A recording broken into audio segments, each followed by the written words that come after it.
Okay, I've got small red potatoes chopped up into pieces. They are seasoned with salt, pepper, garlic powder, and about 1 tablespoon, you could use probably 1 to 2 tablespoons of bacon grease that I've strained. And we're going to put it in the Ninja Foodi, an air crisper, for approximately 20 minutes at 400.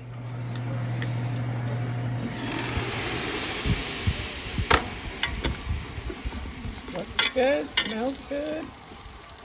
Let's keep it going.